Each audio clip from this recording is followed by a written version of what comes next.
விவாகரத்து பெற்ற பெண்கள், கைம்பெண்கள், கணவரை பிரிந்து வாழக்கூடிய பெண்களுக்கு ஒரு கேம்ப் ஒன்று உருவாக்கப்பட்டிருக்கு. இந்த கேம்பினுடைய பேர் வந்து பிரேக் ஃப்ரீ ஸ்டோரிஸ் கேம்ப். இந்த டிவோர்ஸ் கேம்ப் அப்படின்னு சொல்லுவாங்க.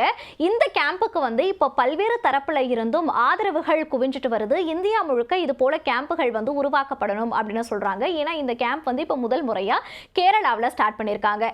பெண்கள் எல்லாருமே ஒன்னா சேர்ந்து ட்ரிப்புக்கு போறது, அங்க ஆடுறது, பாடுறது, ஒருத்தர் வாழ்க்கையில நடந்த ஒரு ஸ்டோரியை வந்து ஒருத்தவங்க கூட ஷேர் பண்ணிக்கிறது, புது நண்பர்கள் கிடைக்கிறது அப்படின்னு சொல்லிட்டு ரொம்பவே எல்லாருமே சந்தோஷமா இருக்காங்க. இந்த வீடியோவை வந்து சோஷியல் மீடியாஸ்ல அந்த கேம்ப்ல இருந்து ஷேர் பண்றாங்க. இந்த போஸ்ட்டுக்கு வந்து பயங்கரமான லைக்ஸும் சரி, ஷேர்ஸும் சரி, கமெண்ட்ஸும் சரி ரொம்பவே ஆதரவான வண்ணத்தில் வந்துகிட்டு இருக்கு அப்படின்னே சொல்லலாம்.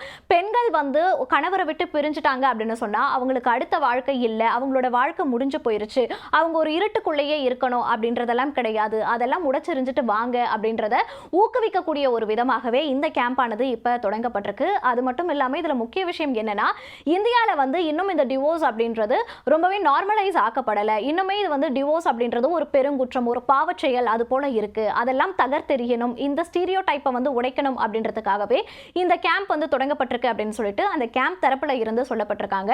இதை பத்தி நெட்டிசன்கள் எல்லாம் என்ன சொல்றாங்க அப்படின்னு சொன்னா, இது போல கேம்ப் வந்து இந்தியா முழுக்க உருவாகணும் அப்படின்னு சொல்லிட்டு இதுக்கு ஆதரவு தெரிவிச்ச வண்ணமே இருக்காங்க.